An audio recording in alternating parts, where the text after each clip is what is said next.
तो दोस्तों आज की वीडियो में मैं आपको लंपी स्किन डिजीज के बारे में बताऊंगा जिससे बहुत सारे पशुओं की मौत हो चुकी है।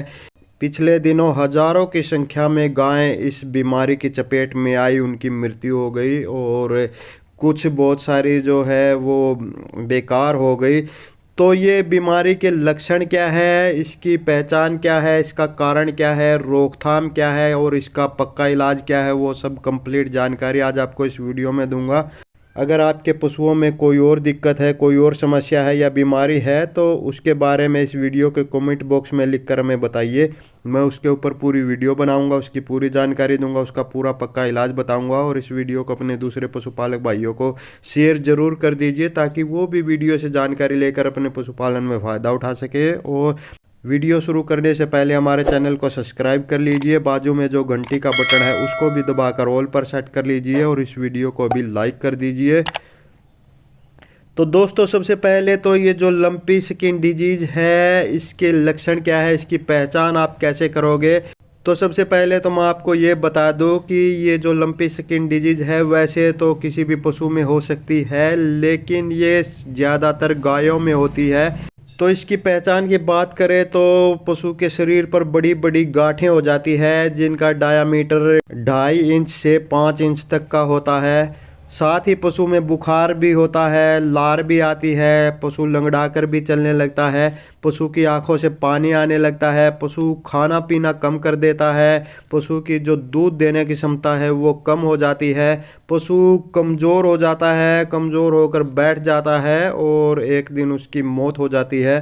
तो इसका कारण क्या है, कैसे ये फैलता है। तो दोस्तों ये एक वायरल बीमारी है और ये मक्खी मच्छर जो होते हैं उनसे फैलती है, ज़्यादातर मच्छरों से फैलती है। मच्छर जैसे एक किसी जो लंपी से ग्रसित कोई पशु होता है उसके शरीर पर बैठते हैं, उसका खून चूसते हैं, फिर वही मच्छर दूसरे स्वस्थ पशु के ऊपर बैठते हैं, उनका खून चूसते हैं। तो इस तरह से जो बीमार पशु था उसका खून उस स्वस्थ पशु के अंदर इंजेक्ट हो जाता है और इस तरह से ये बीमारी उस स्वस्थ पशु को भी हो जाती है। तो रोकथाम की बात करें तो सबसे पहले तो आपने यही करना है कि आपने अपने पशुओं को वैक्सीनेशन करवाना होता है। सरकार की तरफ से वैक्सीनेशन फ्री में किया जाता है, यानी कि इस बीमारी की वैक्सीन लगाई जाती है। तो सबसे बढ़िया जो इसकी रोकथाम है वो तो इसकी वैक्सीन है और इसके साथ ही कुछ घरेलू उपाय भी आप कर सकते हैं। वो ये कि अगर ये किसी पशु को हो जाए तो उस पशु को तुरंत दूसरे पशुओं से अलग बांधे, एक अलग जगह पर बांधे। दूसरा ये कि आपने मच्छरों का इंतज़ाम करना है, मच्छर भगाने के लिए आपने इंतज़ाम करना है, क्योंकि ये बीमारी जो है मच्छरों के द्वारा ही ज़्यादा फैलती है। अब इसके इलाज की बात करें तो दोस्तों मैं आपको बता दूं इसका कोई फिक्स इलाज नहीं है, कोई पक्का इलाज नहीं है कि भाई ये एक इंजेक्शन लगा दिया या एक टैबलेट दे दी तो उससे इलाज हो जाएगा, पशु ठीक हो जाएगा। ऐसा बिल्कुल भी नहीं है। इसका सिस्टमेटिक इलाज होता है। सिस्टमेटिक का मतलब जैसे सिम्टम दिखाई देते हैं वैसा इलाज करना पड़ता है, जैसे लक्षण दिखाई देते हैं वैसा ही इलाज होता है। यानी कि अगर पशु को दर्द है तो दर्द की दवा देंगे, अगर पशु को इन्फेक्शन है तो इन्फेक्शन की दवा देंगे, मवाद कीड़े पड़ गए हैं तो उनकी दवा देंगे। तो इसके इलाज की बात करें तो सबसे पहले जैसे पशु को बुखार होता है, दर्द होता है तो उसके लिए एंटीपायरेटिक जो इंजेक्शन या दवाएं हैं वो दी जाती है। एंटीपायरेटिक इंजेक्शन में जो पीसीएम हो गया, पैरासीटामोल का इंजेक्शन वो दे सकते हो, या नीमोसिलाइड का दे सकते हो, या मेलोक्सिकैम दे सकते हैं, या तो फिर मेलोनेक्स होता है वो दे सकते हैं, मैग्लोडाइन दे सकते हैं। इससे बहुत सारे बुखार वाले इंजेक्शन आते हैं, कोई भी इंजेक्शन दे सकते हैं। मेलोनेक्स सही रहता है जिसमें मेलोक्सिकैम जो साल्ट होता है वो। तो ये 10 ml आपने देना है। दूसरी एक ख़ास बात मैं आपको बता दूं कि इसमें आपने स्टेरॉयड का यूज नहीं करना है। जो कोर्टिकोस्टेरॉयड इंजेक्शन होते हैं जैसे प्रेडनिसोलोन हो गया या डेक्सामेथासोन हो गया, इनका आपने इस्तेमाल नहीं करना है, इनको अवॉइड करना है।